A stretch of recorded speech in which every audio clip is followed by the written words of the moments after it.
आई वडिलांनी कष्ट करून 6 एकर जमीन घेतली, पण त्यांच्या निधनानंतर त्या जमिनीवर 3 भावांची नावे लागली आणि मग वाद सुरू झाला. कोणी म्हणतं जमीन माझी जास्त आहे, तर कोणी म्हणतं मला जास्त हिस्सा मिळायला हवा. आणि शेवटी जमीन तशीच सामायिक राहिली. ना विकता येते, ना कर्ज मिळतं, ना जमिनीची मालकी मिळत आहे. तर मित्रांनो, जर तुमच्या बाबतीतही किंवा तुमच्या नातेवाईकातही असे घडत असेल तर हा व्हिडिओ शेवटपर्यंत पहा. कारण महाराष्ट्र शासनाने मोठा दिलासादायक निर्णय अशा शेतकऱ्यांसाठी, जमीन मालकांसाठी घेतलेला आहे ज्यांचा सामायिक 7/12 आहे.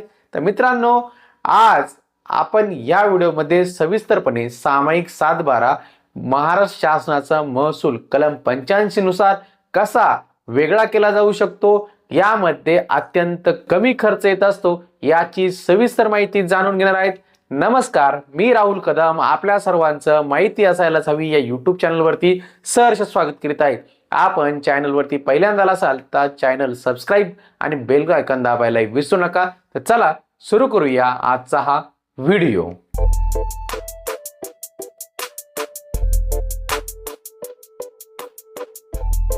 शेतकरी मित्रांनो, महाराष्ट्र शासनाने 18 फेब्रुवारी 2024 रोजी एक महत्त्वाचा शासन निर्णय काढलेला आहे. या शासन निर्णयानुसार महाराष्ट्र महसूल अधिनियम 1966 मधील कलम 85 अंतर्गत सहधारक जमिनीचे हिस्सा विभाजन करण्यासाठी विशेष मोहीम सुरू करण्यात आलेली आहे. म्हणजेच आता तुम्हाला तुमचा स्वतंत्र हिस्सा कायदेशीर पद्धतीने मिळणार आहे. तर मित्रांनो, ग्रामीण भागात एक मोठी समस्या आहे. वडिलांच्या नावावर असलेली जमीन आजही भावांच्या नावावर सामायिक आहे. पण समस्या जेव्हा सुरू होते, जेव्हा आपल्याला कर्ज घ्यायचं असतं, जमीन विकायची असते किंवा सरकारी योजनांचा लाभ घ्यायचा असेल, तेव्हा अधिकारी सांगतात की तुमचा हिस्सा हा स्वतंत्र नाही, तुम्ही पूर्ण मालक नाहीये. आणि तेव्हा शेतकरी हताश होतो, कारण जमीन त्यांचीच असते पण कागदावरती त्यांची झालेली नसते.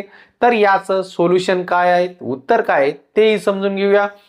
मित्रांनो, आता महाराष्ट्र शासनाने महसूल अधिनियम 1966 मधील कलम 85 नुसार तुम्हाला एक मोठा अधिकार देतं. या कायद्यानुसार जर एखादी जमिनीवर अनेक सहधारक असतील तर प्रत्येकाला त्याचा स्वतंत्र हिस्सा कायदेशीर पद्धतीने मिळू शकतो. आणि त्यासाठी सरकारने विशेष मोहीम सुद्धा आता सुरू केलेली आहे. मित्रांनो, आता हे आपण एका उदाहरणाने समजून घेऊया. समजा 3 भावांची एकूण 6 एकर जमीन आहे आणि अजूनही ती सामायिक आहे. तर कलम 85 नुसार प्रत्येक भावाला 2 एकर स्वतंत्र हिस्सा मिळू शकतो आणि त्यांच्या नावावर स्वतंत्र 7/12 तयार होतो आणि तो त्यांना जमिनीचा पूर्ण मालक हा बनवत असतो. तर आपण बघूया यासाठी तुम्हाला कोणकोणती प्रोसेस करावी लागणार आहे. यासाठी फक्त तुम्हाला एकच काम करायचं आहे. तहसील कार्यालयात जाऊन हिस्सा विभाजनासाठी कलम 85 अंतर्गत अर्ज करायचा आहे. यानंतर तलाठी तपासणी करेल, जमिनीची मोजणी होईल आणि तुमचा हिस्सा वेगळा केला जाईल. तुम्हाला स्वतंत्र 7/12 उतारा हा मिळणार आहे. कल्पना करा, ज्या जमिनीवर तुमचा हक्क आहे त्या जमिनीवर तुमचं नाव स्वतंत्रपणे लागेल.